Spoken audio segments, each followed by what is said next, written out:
Okay, folks, it's the AEW examination moment. It's your buddy Mike Messier for Monty and the Pharaoh YouTube channel. Let's talk some Bryan Danielson, shall we?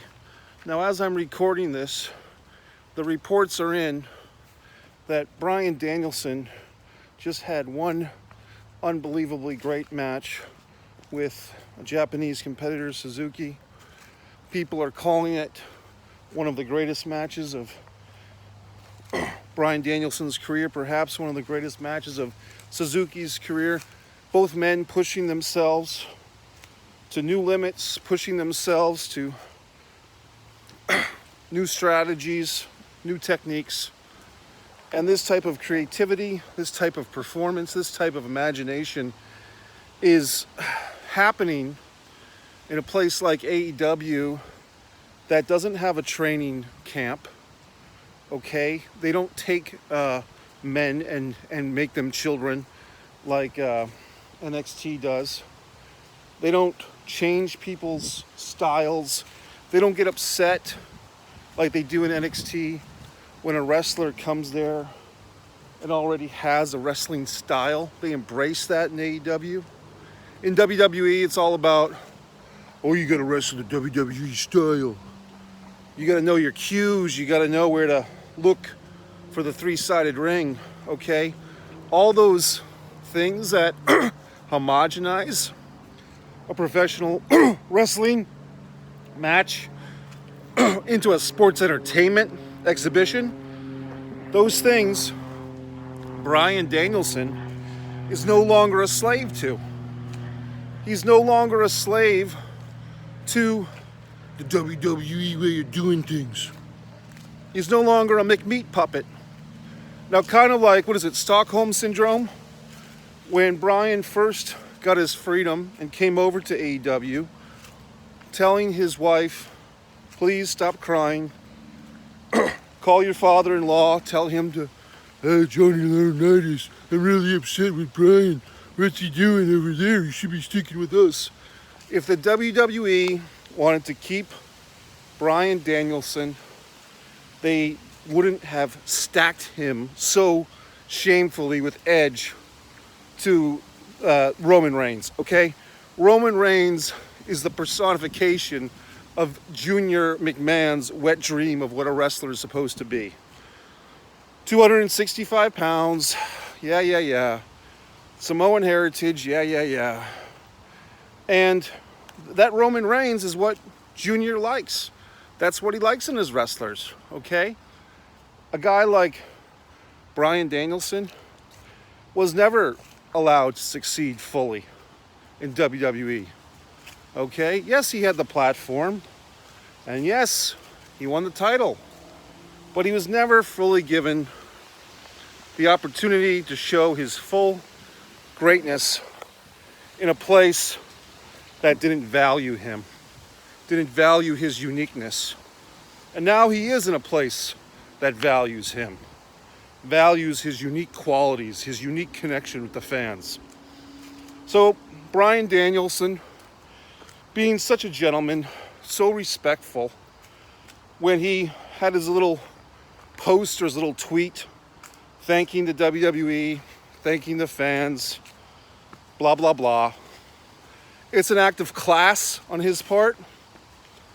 But I'm telling you, with every 5-star match that Bryan Danielson has in AEW, that's 5 fuck yous to the heart of Vince McMahon. That's 5 fuck yous to the heart of Triple H. That's 5 fuck yous to the heart of Stephanie McMahon.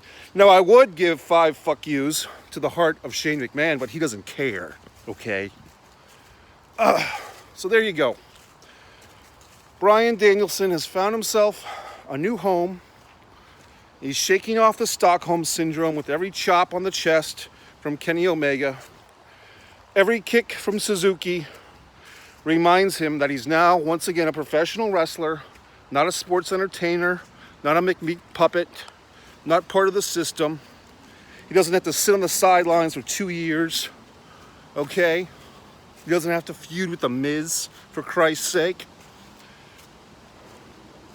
Bryan Danielson is home in a professional wrestling company. And that's where he belongs. That's where someone like him belongs. A wrestler in a wrestling company. Imagine fucking that. Okay? Now we talk about CM Punk. What's his update? What's his report card? Well, he's kind of doing what he said he wanted to do. He wants to work with the young talent. And so far, from what I've seen, he's had this opening match with Darby Allin, which was an interesting match at the pay-per-view. And he had a wonderful match on free TV with Powerhouse Hobbs. And that young guy, Daniel, whatever his name is, even made him look good. Now you might be saying, well, gee whiz, why isn't CM Punk wrestling Kenny Omega? Or why isn't CM Punk wrestling Adam Page or whoever the fuck? Well, CM Punk's role that he's adopted is not the guy going for the world title, not the guy trying to prove who the best wrestler is, but CM Punk taking on something akin to his Twitter handle, Coach. He is trying to be a player coach. At age 42, he is trying to do exactly what he said he was going to do, what he wanted to do. He wants to help this young talent. He wants to teach them some psychology. And he's working with wrestling, okay, if I have to translate. He's wrestling people who he believes has potential. Darby Allin, Powerhouse Hobbs, this Daniel, whatever his name is. He thinks these guys have potential for the next 10, 15, 20 years of this sport. And he wants to hand-on approach, teach them some life lessons in the wrestling ring. So that's exactly what he's fucking doing. Okay? He's at a point, unlike Daniel Bryan, Punk is more of a psychology guy. He's not like a 5-star match guy per se, although he's capable of that. And I wouldn't be surprised at some point we start to see Punk against Omega or against guys like that. But right now, Punk is simultaneously learning some of the things that the young kids do these days, and he's teaching them some of the foundations, some of the basics. I think it's great. So I do agree that the CM Punk comes out to the ring to say hello to the fans bit is getting old.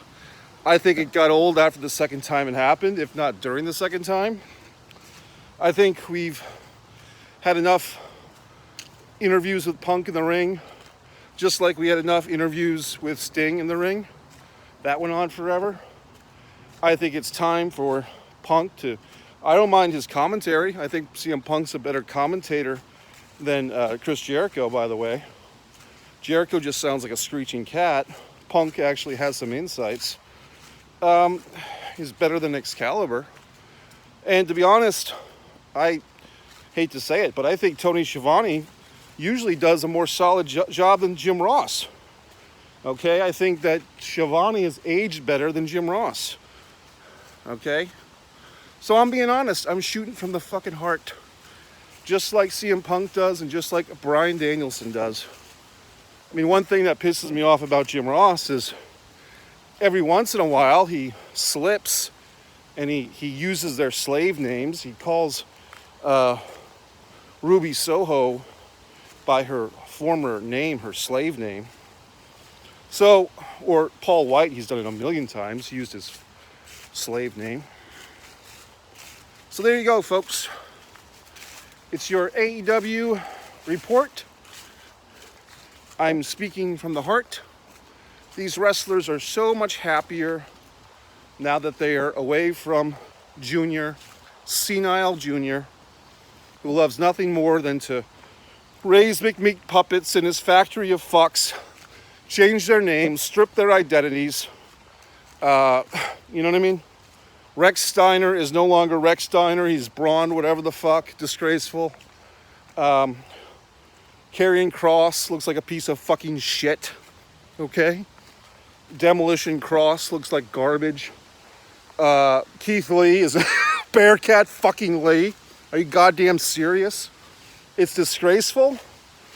It's some type of weird old guy thing.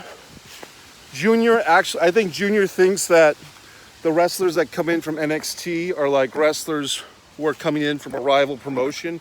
He doesn't even realize that he owns NXT.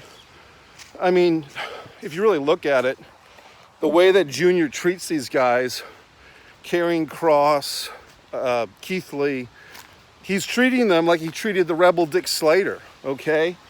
Or whatever the fuck. He's treating them horribly.